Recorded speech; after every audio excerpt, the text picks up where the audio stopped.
I'm Peter Martin, welcome to PLZsoccer.com. I'm delighted to say ahead of Rangers against Fenerbahçe, we are joined by Ahmet Turgut from Turkish Soccer, who's looking forward to this return leg. Ahmet, was it a surprise, first of all, that Rangers were able to go to Istanbul and get that 3-1 win? Well, first of all, Peter, thank you for inviting me on your program. Yes, it was kind of surprising. It was surprising for a lot of Fenerbahçe fans in Istanbul, I guess, because the 12th man did not help for Fenerbahçe. Although, even though they have a very famous coach, the special one, Mourinho even said after the match that 12th man did not help winning the match.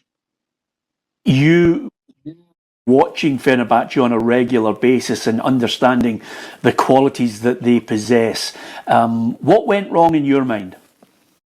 The YouTube Music app can sense what you like from the moment you open the app. I think they were missing Fred, first of all. Fred was not playing because of his suspensions. And I think Fred is the main engine for Fenerbahçe when he plays in the midfield. So we might see Fred and also Anderson Talisca start against Rangers this coming Thursday. Now, the one key issue Jose Mourinho has highlighted is it would be a mistake for anyone to write off Fenerbahçe and think this tie is over. Do you share that view? With a 3-1 score, I want to believe Mourinho, but it's going to be very tough when you play in a away match.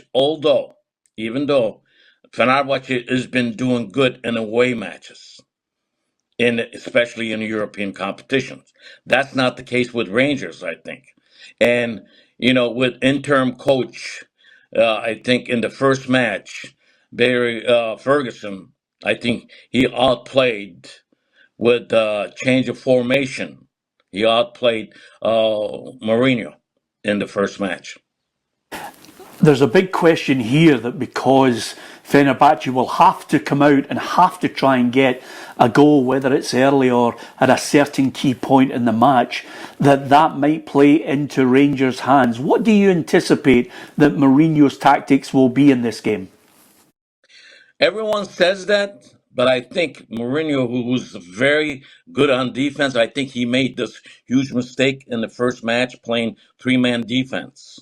And he should have done that in the Istanbul match. He did not do that. I don't think, Fenerbahçe definitely needs goals, but I think he wants to keep defense solid this time to secure. And, the match is 90 minutes. But I said this on one of the Scotland podcasts one day, invite me last week. I said, no matter what you have on the sideline as a coach, as a manager, I think this football is played with football players. So whoever you put out there on the pitch, that 11, if they don't produce in that 90 minutes, you're not going to get that score. That's what happened in the first match. I think that match could have been 5-1. As you know, two of the goals were called by VAR officials. So I think the better one was in Istanbul was Rangers, surprisingly, because nobody thought Rangers were going to come in Istanbul and get a score and win with the 3-1. And I think the only team in the European competition is Fenerbahçe, and they're in the title chase with Galatasaray in the Turkish Super League. And I think they did not have a match this past weekend. They're probably working on the system, how to eliminate the Rangers. But again, as I said, it's going to be very tough when you're down 3-1 in the first match. Of course, Mourinho has been billed as a special one over so many years. His record in European football is very special as well. What's the general feeling on Mourinho, the coach at Fenerbahçe? Obviously, you've mentioned they're fighting for the Super League, but European football is sometimes where fans get excited and think Mourinho will be able to deliver. Is there a certain amount of anger at what happened with Rangers? There is anger there, but I think right now that anger is just holding for Fenerbahçe fans. Fenerbahçe fans were very upset in the beginning of the season before they hired, before the season started when they did not hire Mourinho.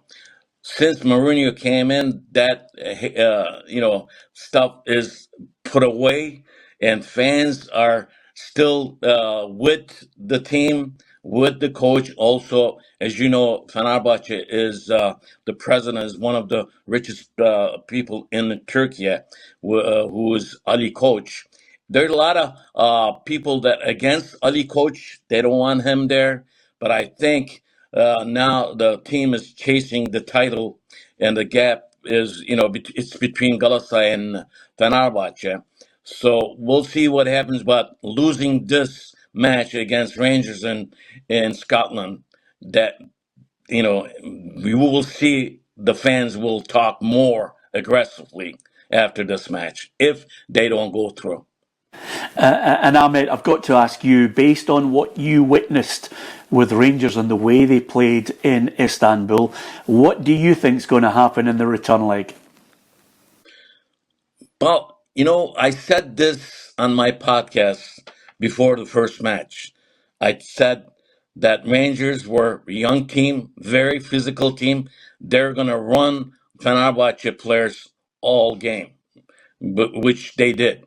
And players like Dessers and Czerny, and even the Turkish player, that Rıdvan Yılmaz, surprisingly, he doesn't play his position. He's usually on left fullback.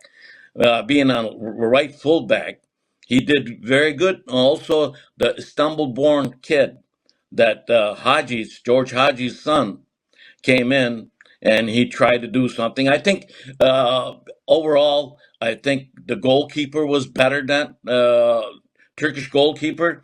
Irfan Can made a lot of mistake.